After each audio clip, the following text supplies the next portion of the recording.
Olá, estamos iniciando mais um programa Ecologia e Meio Ambiente, numa produção da Agenda 21 local, em parceria com a Câmara de Vereadores de Passo Fundo e também a TV Câmara. E hoje vamos falar sobre cenários e perspectivas para uma agropecuária sustentável. Nossos convidados, o empresário Lajo Sebezem, da Agenda 21 e também da APA, bem-vindo.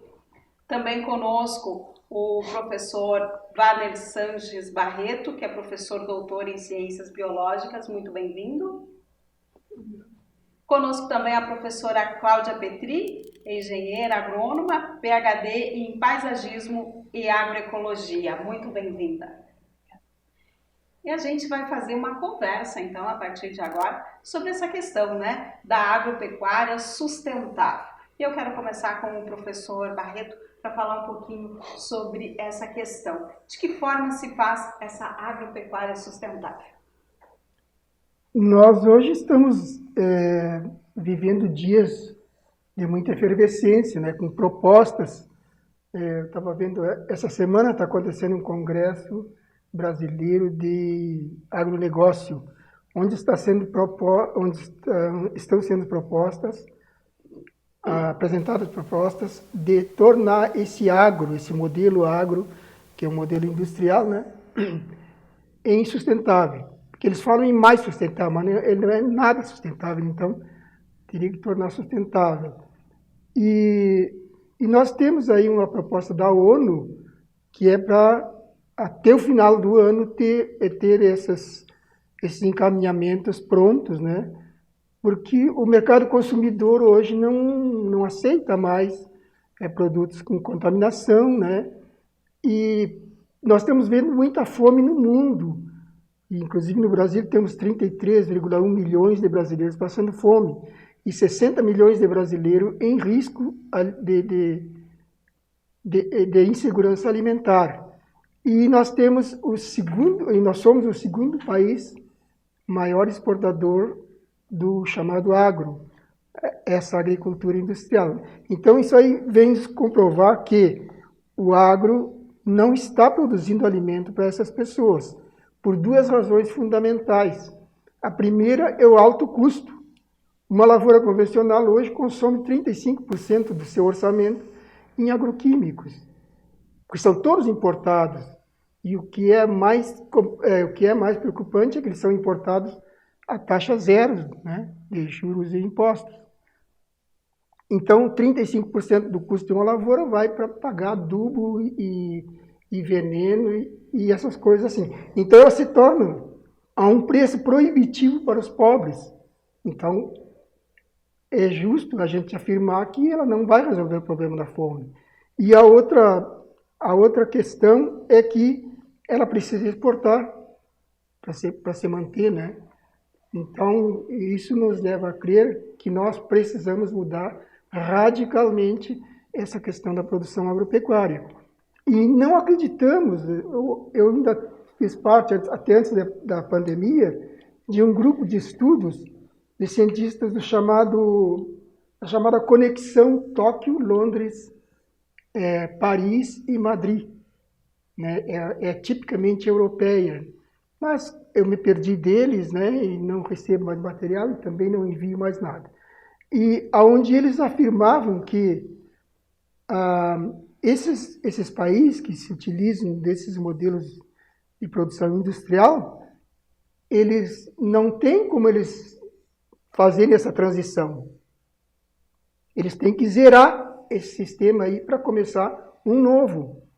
E de que forma se busca fazer isso? De que forma é possível isso? Bom, em primeiro lugar, teria que ser via legislação, Que hoje, como eu disse, os agroquímicos não pagam impostos e os produtos da lavoura industrial não pagam ICMS para serem exportados. Então é preciso incentivo.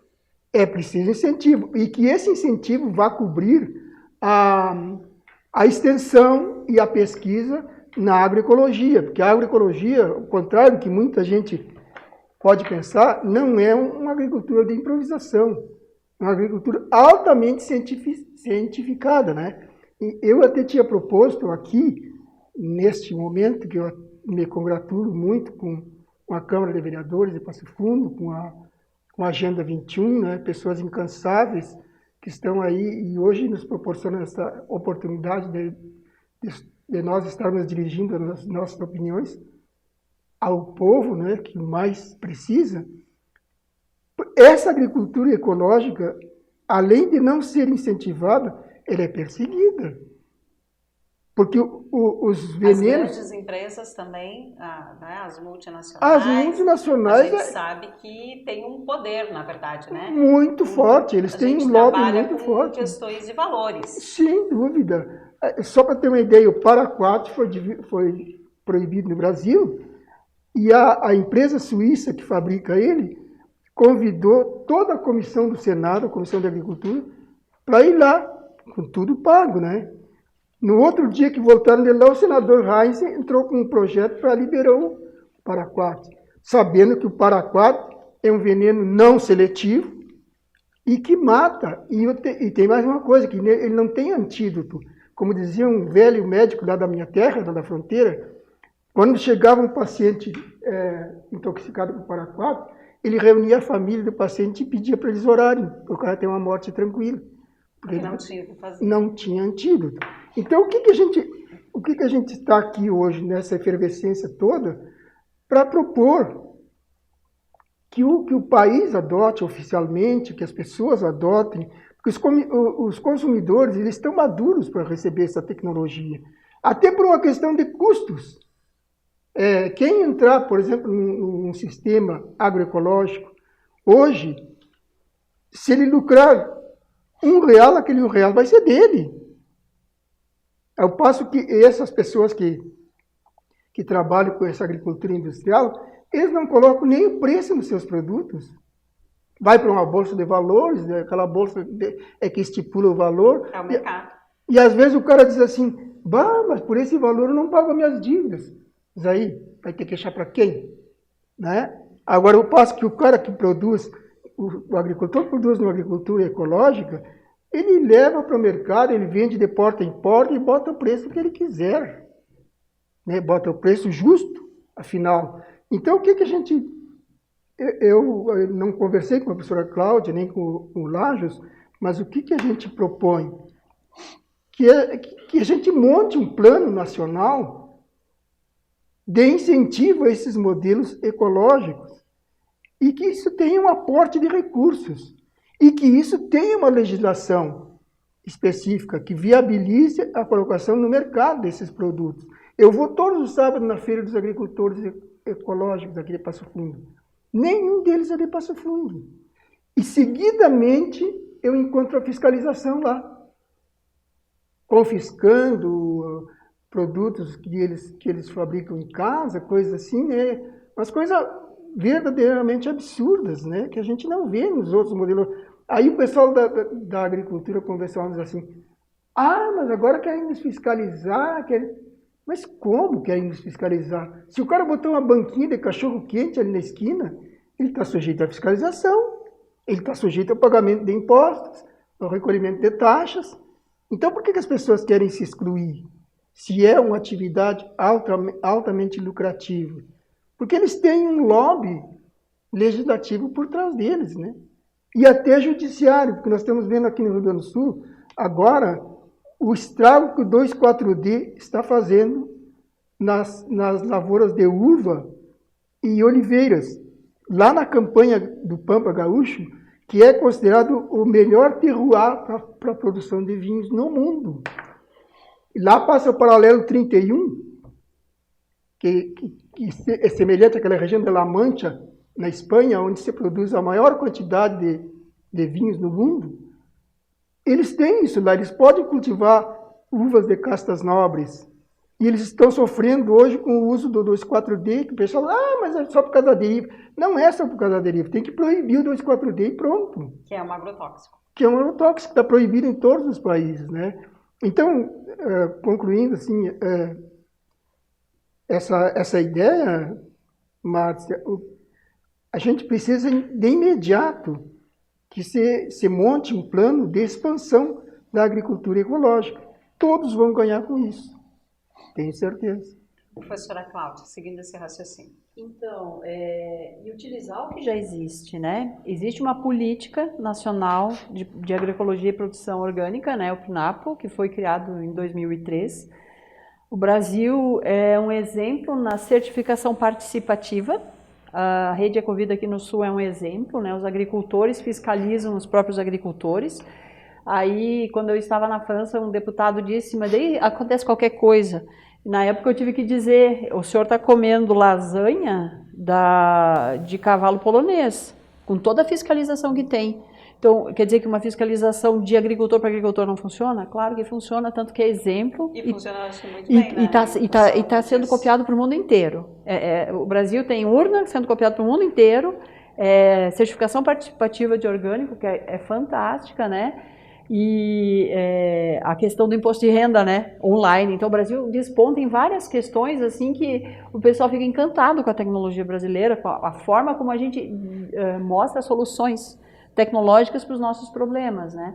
Então, continuando esse raciocínio, né, professor, a gente tem o Fórum Gaúcho contra o Impacto do Agrotóxico em Porto Alegre, a gente representa pela UPF, né, e é sempre levantada essas questões. O 2,4-D, ele é um hormônio e ele age nas outras plantas modificando o comportamento delas. Por isso que está acontecendo da parreira não ter mais produção, né, morrerem, porque ele é um hormônio que age e ela para de ser parreira, ela para de florescer, ela para, né? Então, e o paraquat nem se fala, é um veneno direto, é veneno na veia, né? É terrível, né?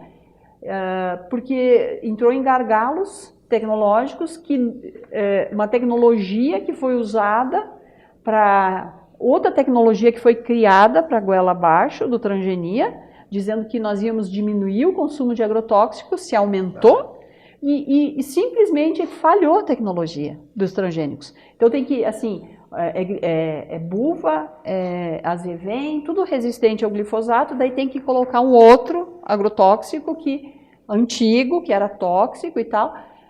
Então eles dizem que isso é modernidade. Estamos retrocedendo. Estamos retrocedendo. Nós estamos dando tiro no pé, nós estamos correndo atrás do rabo. Na hora que me disser que transgênico é tudo de bom, olha, vamos trabalhar com transgênico assim, ó.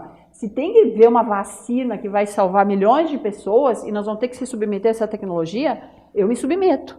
Agora, dizer que ela vai resolver a fome do mundo ou que eu incorporar minerais em cereais, o arroz, né, que é fortalecido, fortificado, é um absurdo. É só ter um arroz criado guacho numa lavoura que passou por um gado antes, uma lavoura biodinâmica, uma lavoura que tu vai ter um arroz super fortificado. Você não precisa usar transgenia para recuperar o que nós já tínhamos antes. As pessoas não adoeciam. Os centenários estão aqui para dizer para nós, não era preciso tomar suplemento mineral, comendo o que a terra dava. Não era. Hoje você tem uma comida tão especializada, uma comida que vem de muito longe, uma comida esvaziada de nutrientes e estamos obesos. O Brasil tem mais de 50% de sobrepeso e acho que são mais de 20% obesos. São dados que contrastam e que mostram a incoerência. Então, a gente gasta muito, né, com doença e estão perdendo a oportunidade de cuidar da saúde. Que a saúde é se alimentar bem, ter um acesso ao SUS de qualidade, educação, é isso. Isso vai diminuir isso é investimento na nação, né? Então, a questão da agropecuária sustentável, ela traz à tona essa discussão da base. Aonde que começa tudo? O animal em equilíbrio, num ecossistema em equilíbrio, eu vou ter ele com bem-estar, ele saudável, e aí na cadeia ecológica, quem comer ele vai ser saudável também. É só isso. Então, se a gente olhar hoje, é muito triste você saber que até alimentos, abobrinha, já tem os artigos científicos mostrando nanopartícula. Nós estamos com plástico acumulado nos órgãos, porque esse microplástico que a gente achou que não ia dar nada depois da Segunda Guerra Mundial, ele não se degrada, mas se degrada sim. Ele vira partículas nano que vão acumulando nos seres vivos. E a gente acaba consumindo o alimento, consequentemente. A gente vira isso aí, a porcaria que está dentro do alimento, né? Então, em um alimento saudável, quanto mais em equilíbrio com o ambiente que ele estava, ele também vai nos trazer todas essas questões de antioxidantes, de nutrientes em equilíbrio. Então, tudo vem de arrasto. Tudo vem de arrasto. A consequência boa e a consequência ruim. E quando você toma a decisão de um planejamento correto, iniciando na base, as principais escolas dentro da produção orgânica, né?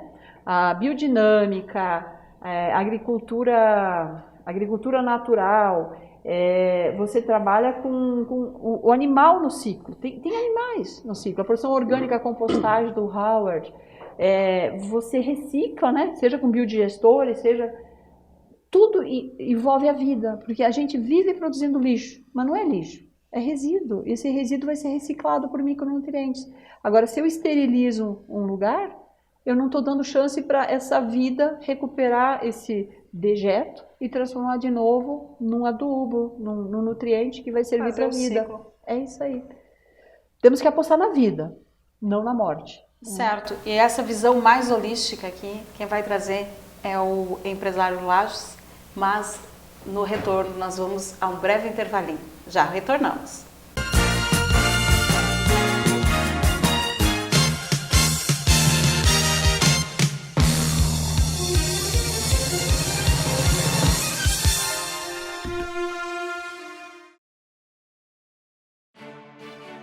A Câmara de Vereadores é a Casa do Povo. Aqui são criados, votados e aprovados os projetos de lei que definem o rumo e o futuro do nosso município. A Câmara de Vereadores também exerce a função fiscalizadora, supervisionando as ações e decisões do Poder Executivo. Faça parte das decisões. Quando a comunidade participa, a cidade cresce. E as conquistas são de todos. Câmara de Vereadores de Passo Fundo.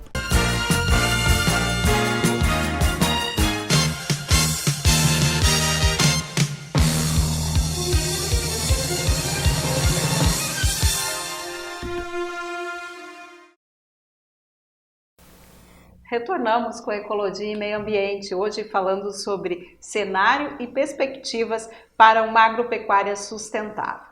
Conosco aqui, então, a professora Cláudia, também o professor Barreto e o empresário Lajos.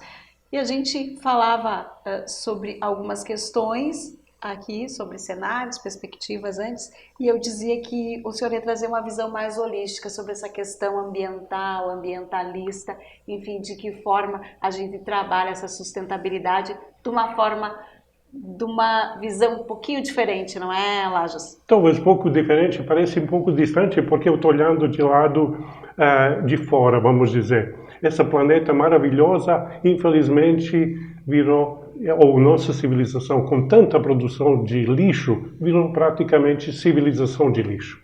Isso é um seríssimo problema. E também, por causa desse problema que está aparecendo, também começaram a aparecer pessoas chamadas ambientalistas, vamos dizer. Talvez o nome não é muito correto, porque o que significa ambientalista? Aquela pessoa que defende a criação de Criador Supremo chama-se de ambientalista, porque ambiente todo é feito por um Criador. Não importa pessoa religiosa ou não religiosa. Eu lembrei do Nikola Tesla. Ele comentou que o que umas pessoas chamam de Deus, outros chamam de lei da física. Então, quando eu estou me referindo, eu falando sobre a natureza, eu também estou falando sobre a lei da física, porque aquela lei que existe aqui no planeta Terra, existe também no outro lado de galáxia ou universo. Existe uma única lei, então nós precisamos respeitar. Quais são essas leis? Tem diferentes, mas nós precisamos incondicionalmente respeitar, porque nós somos parte desse universo, não é o universo parte de nós, ele tem que respeitar nossas leis. Nós precisamos se adequar a leis universais. Quais são leis? Tem vários, por exemplo, o que a pessoa sabe, a lei da gravidade, então nós precisamos respeitar. Se nós estamos sentados num galho e cortamos esse galho, se estamos longe, vai ser bem sério, até fatal. Quando esse nível de civilização é catastrófico mesmo. Eu lembrei de várias escritas antigas, pré-diluvianas, antes 3.600 anos, 7.500, 11.000, etc., etc., que pessoas falam que Deus ficou bravo e destruiu a sociedade. Por que isso? Porque não respeitaram leis. Quais são essas leis? Especialmente, a pessoa não menciona. Simetria, proporção, harmonia e...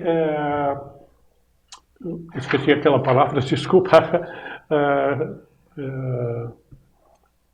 Quando tem equilíbrio. Quando você perde equilíbrio. Então, todas as coisas existe equilíbrio. Precisa manter equilíbrio. Se o planeta foi feito dessa maneira, com essa composição, ela tem que ser mantida dessa composição. Então, não pode colocar muito veneno, muitos agrotóxicos, criar transgênicos, porque já desequilibrou o sistema todo.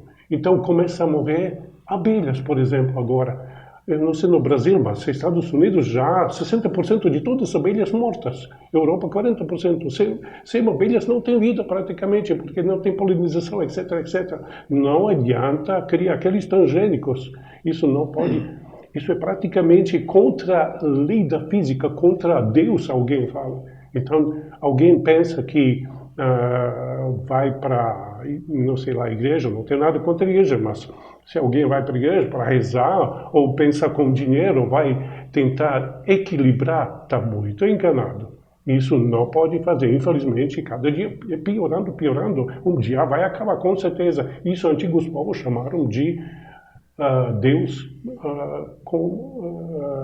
ficou bravo, então destruiu a civilização. Isso eu estou falando de Sumério, eu falei antes, antediluviano. Então nós precisamos começar mais a pensar sobre essas leis que são de universo ou de criador. E nós precisamos criar leis com se adequar a eles, não nossos interesses financeiros, especialmente. Nem falar sobre dinheiro. Dinheiro foi criado pelo ser humano como ferramenta para poder trocar comida, etc, etc. Hoje, infelizmente, pessoas começaram a produzir, foi criado agronegócio. Isso é absurdo. Isso até, não sei, religiosos talvez chamam de satanismo, porque hoje comida serve para gerar dinheiro. Não é dinheiro para poder gerar comida. Isso é absurdo. Realmente, por isso acontece esse negócio, pessoas com fome, etc, etc. Alguém milionário, bilionário, outro não tem o que para comer. Isso também é contra a simetria e proporção. Porque não é simétrico, existe simetria, isso é obrigatório. Eu não posso nada contra a lei do universo. Se continuar muito contra o universo, contra essas leis, com certeza vai terminar um desastre total. Então nós precisamos se alinhar. Quando eu falei sobre essas pessoas ambientalistas, hoje, infelizmente, no Brasil, vários são, de alguma maneira, perseguidos, ou, pouco tempo, já ouvimos mortos, assassinados. Por quê? Porque estão defendendo a criação de Criador Supremo, respeita o Criador Supremo, aí ele é assassinado. Isso é absurdo, como pessoas não percebem isso, isso é uma coisa triste, absurda, eu não sei o que é mais para falar. Então, essas leis, de novo, precisam ser adequados a leis universais. Sobre isso precisamos pensar. Tanto como agronegócio, etc, etc, mas outros, por exemplo, a gente pode perceber que antigas construções também respeitavam a simetria e proporção. Nós temos beleza e sobreviveu milhares de anos. Hoje, pessoas não estão fazendo nem construções respeitando simetria e proporção. Isso é outro assunto muito interessante. Não somos feitos com simetria e proporção. Quando você se analisa, isso é beleza, beleza, saúde, felicidade, tudo pode ser explicado e definido pela simetria, proporção, vibrações. Porque nós somos, não podemos esquecer isso, nós somos seres biológicos e vibrantes. Nós somos resonantes. Até por isso, disso vem negócio que nós gostamos de escutar música, outro tipo de música, e até algumas vibrações, tipo de vibrações, músicas, pode curar, realmente, literalmente curar. Por quê? Porque nós somos resonantes, tanto como vírus. Então, nós precisamos perder essa parte de egoísmo. Infelizmente, isso cresceu demais. Egoísmo podemos, conforme lei universal, egoísmo é uma doença, é um vírus. Quando eu comparo, por exemplo, qual é o problema dos vírus? Eles atacam não pensando que precisa deixar outros que atacaram para sobreviver, porque para poder depois de novo atacar. Mas o que acontece? Ele mata tudo. Ou quer matar tudo. A gente não consegue se defender. Então, infelizmente, o que acontece? O ser humano começou a se comportar como um vírus.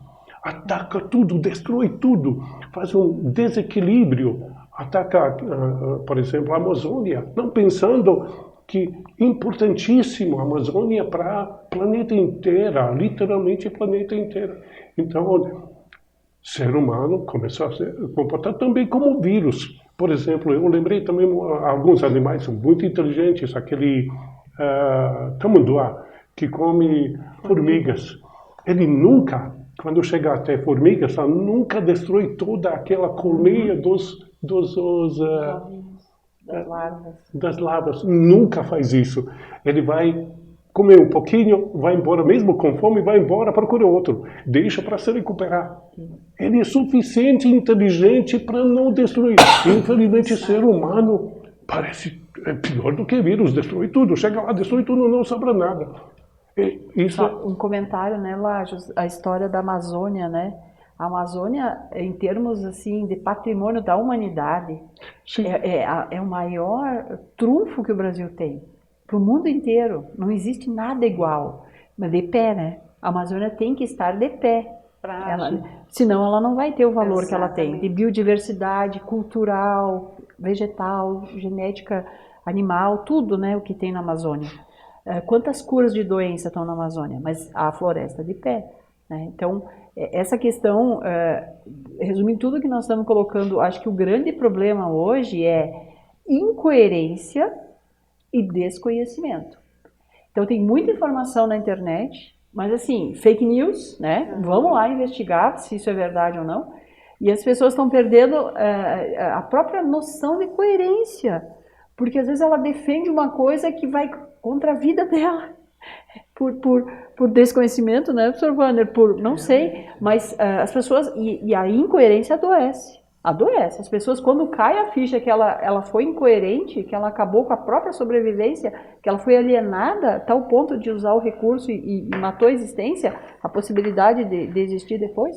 Não ter a consciência do tamanduá, como a consciência do tamanduá. O Lajos falou, né? Isso. Se diz em filosofia alienação, né? A pessoa é tão alienada no fazer dela, um garimpeiro, que ele acha que aquilo ali é o máximo. Só que ele perdeu a noção do todo. Que aquilo está acabando, né? O mercúrio vai acabar com a noção. Então ele perdeu a noção do todo. Então a gente tem que tentar sempre trabalhar nessa lógica da luz. De juntar, da conexão holística do sistema, que nós somos o que nós plantamos, nós vamos colher o que plantamos.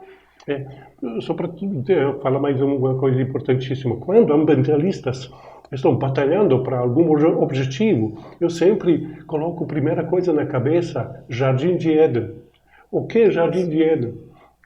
Para mim, pelo menos, foi criada uma imagem que se trata de um lugar perfeito, maravilhoso.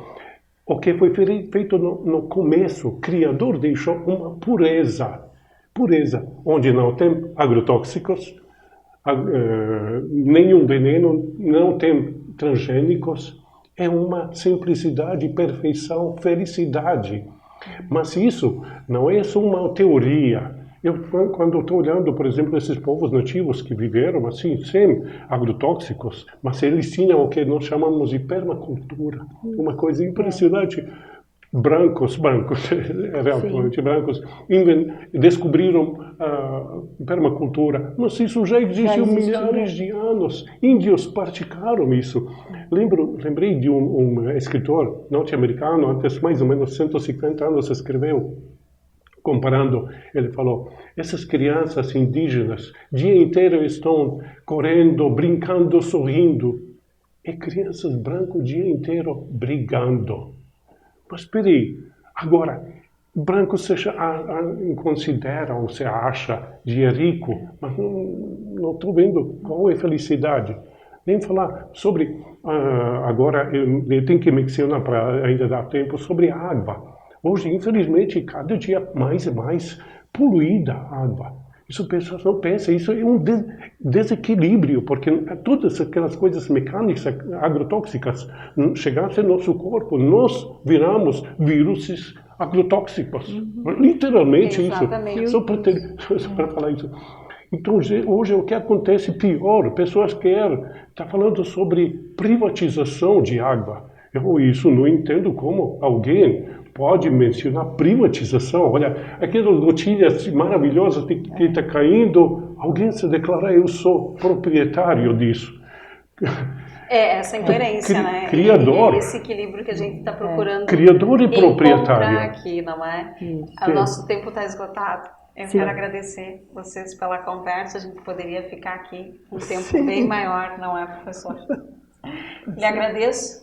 Lages, professora também. Muito obrigada pela participação de vocês. A gente vai ficando por aqui, então. Obrigada. Professora. Foi um prazer. A gente fica por aqui e voltamos com mais ecologia e meio ambiente na próxima semana. Até lá!